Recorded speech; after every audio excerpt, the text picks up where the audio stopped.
Hey, just had a thought I wanted to share from my morning devotions. So I was praying and asking God that He would give me wisdom in the words I speak and the things that I say. And that brought me back to James 3, which talks about the taming of the tongue and how our tongue can be like a great fire or the rudder of a ship that steers it off course. But ultimately, that reminded me of earlier where I had been reading in Luke 6. It also talks about it in Matthew as well. But Jesus is giving the Sermon on the Mount, and in Luke 6:45 it says, "The good person out of the good treasure of his heart produces good, and the evil person out of his evil treasure produces evil. For out of the abundance of the heart his mouth speaks."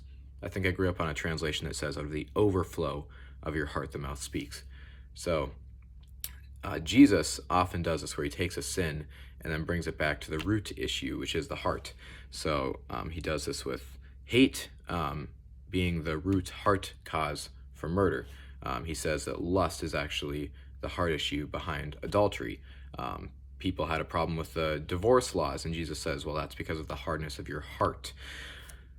So the cure for having a tongue that says the wrong things is not ultimately trying to have a filter or remove certain words from your vocabulary. That can be helpful, but the ultimate cure is having a renewed, transformed heart.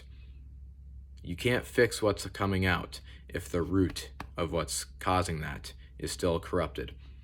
So Romans 12 talks about that we need to be transformed by the renewing of our mind through God's word. So every day, use God's word to speak to you, talk to him in prayer, and be sanctified. Sanctification is the process of becoming more like Jesus.